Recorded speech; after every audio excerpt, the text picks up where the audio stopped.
Salutations, Geek Nations, and welcome back to Geek Culture Combat.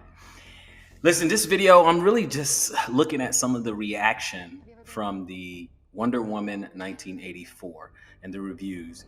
And I have to say that it is a bit of a mixed bag.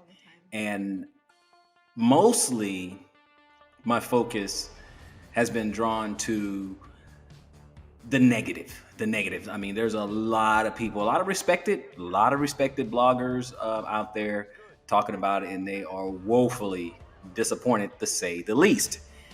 And I know my initial reaction was, for the most part, positive. But what I normally do when I look at particular films, I look at the good, bad, and the ugly, if there are any. So with this particular review, I want to go back to what I normally do, which is the good, bad, and the ugly.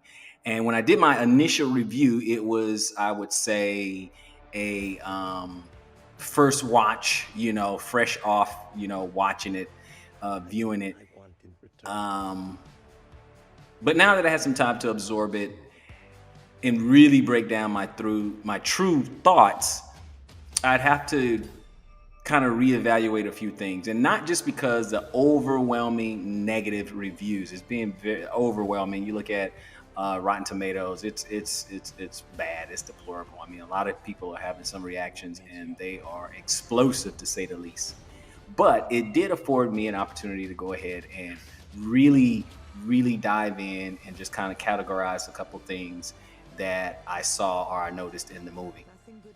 So, if I good, bad, and the ugly. If I go to the good, um, I like the director. I think Patty Jenkins. I think she made a few missteps, but I do like her as being the director for Wonder Woman. I like Gal Gadot. That is good. I like her being Wonder Woman. I think she embodies Wonder Woman very, very well. I think she does really, really good. I like the mid-credit scene when they bring in Linda Carter. It's kind of a nod to her, obviously being the original Wonder Woman in the '70s television show. I like that. That's all good, good, good. Um, I'm okay with the interest with her and Trevor. I think it's good. Some of the humor they tried to put into the film, try to insert there. I like that. Um, I like the actress for Cheetah. I do. Kristen Wiig. I like that. I like her as the actress. As far as the good, what else? I like the uniform. I like the look of Wonder Woman's uniform. I mean, I like the look. It's pretty accurate. It's pretty close. I like it. It's functional. The other good, I like the new ways they're using, her lasso of truth and everything, and lassoing, lightning. I thought that was pretty, kind of neat, pretty neat, pretty neat. I like the fact that her powers developed over time. I like the fact that they gave her some weaknesses, when her power was failing and she was able to get, injured and things like that. I like it when she was getting her powers back and she was learning to fly, and it just shows growth in her powers and her maturity. So those are some things that I think is good. Now, let me address the bad. Uh, the bads and some scenes were a little hokey, a little campy. The pacing of the film was a little bit it was a little bit slow. Some things was like drawn out, and then when we finally get to something, the climax wasn't really that good. The realization, the movie itself, the flow of the movie didn't necessarily flow that well. It was. It seems like it was a lot of different movies, like the tone change here and there. It got really dark at the end, and I know they were just trying to hide some of the CGI work. I can see that. Um, it's just it just kind of choppy. It was kind of choppy. It's just kind of looked like it was a cafeteria plan for a movie, just kind of picking stuff and just doing certain things. And I didn't see the necessity for it to take place in 1984. I know some people tried to say, "Oh, well, it's when America was at the, its apex and all that."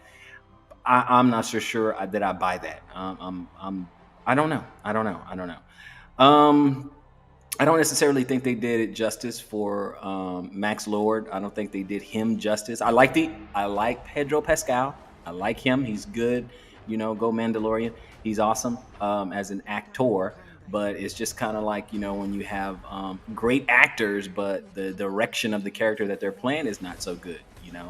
Um, I mean, I don't know. I don't know. It's just one of those things that wasn't that great. I just think the character could have been written a little bit better. I think it could have been better. And now for the ugly, the ugly. The way the movie resolved itself, the final conflict at the end, I did not really like that. The whole wind vortex at the broadcasting uh, station was weird. I mean, it just was. It didn't really tell. He was still able to broadcast and everything after the camera was knocked out and all that. And I know it's supposed to be everyone's wishes kind of going in there, which was fueling him, empowering him, and stuff like that. But that wasn't apparent at the outset. You kind of had to wait a second and be like, okay, I guess. And you had to kind of suspend disbelief. But again, when you're talking about a superhero movie, you got to suspend disbelief all the time from the from the beginning of the movie. However, it just wasn't that great. And then the origins I did not like. There's like three, maybe four origins if you consider when there was a male cheetah. But there's like three origins that you could have done for the cheetah, and it wasn't that good. With how they chose to give her the powers, it was just no good. Obviously, they never called her cheetah, but she did look like a cheetah. But it was just it just did not work. It's like an argument laced with non sequiturs. They just had this whole, well, I want to be like Diana. So now she has the powers, of a goddess. We can see as she kind of developed. And at the very end, she's flying, Cheetah, that is, Barbara. She is flying in a jet with Max Lord and makes another wish and is like, hey, I want to be like the apex predator and, all that. I'm like, okay, but how's the apex predator cheetah or a cheetah like, I understand that some cats can be an apex predator, like a lion, for example, is an apex predator. He doesn't really have any people who prey, and I say he, I'm talking about a lion, doesn't have that many animals that prey on lions, or prey on a bear or prey on a shark, just, an animal that's on the top of the food chain, right? And I don't think that's a cheetah. I don't think a cheetah's at the top of the food chain. But it we get to the cheetah towards the end, and the fight wasn't that great. It was okay at best.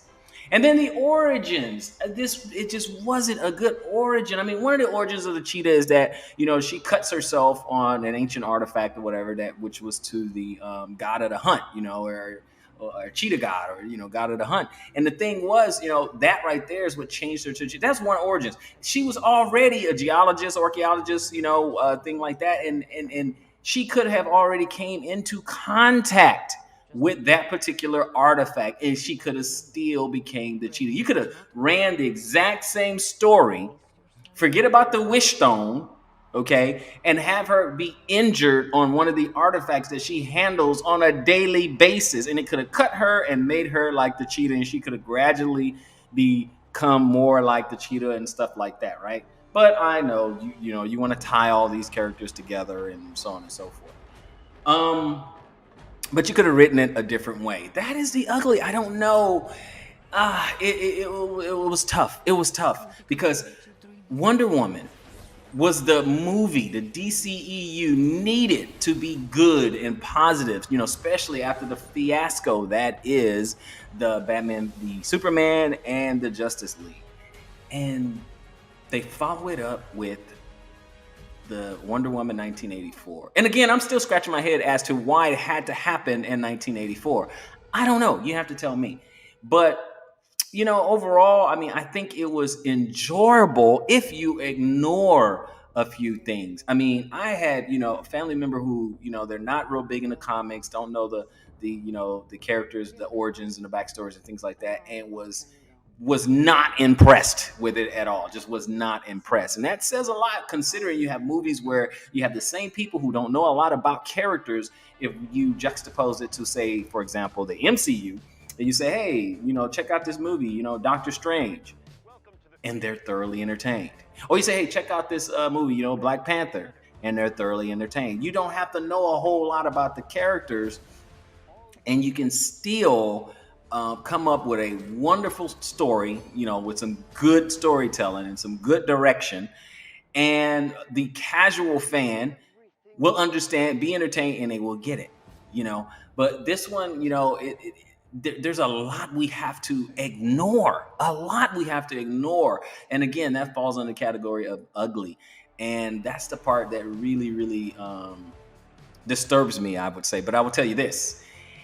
They need to do better on this third one. I'm already hearing rumors that Patty Jenkins is already penned or in negotiation or in talks to do a Wonder Woman 3. Please don't make it a period piece. It does not have to be in 1984, the 80s, or the 90s, or anything like that. Just bring it back to the present. Not that I have a problem with having a piece in the past. I mean, you got Captain America, the first Avenger, and you have that first Wonder Woman. That was all, set in the past, which was fine. It was necessary for Captain Marvel to be set in the past. I get it. That's okay.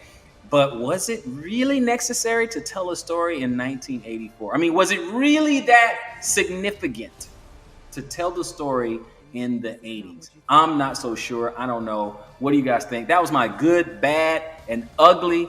Before I let you guys go, please like, share, subscribe. Don't forget to smash that notification bell. And I like to hear your thoughts in the comment section down below. So in other words, let me know below, and I'll see you guys on the next one. Geek Culture Combat.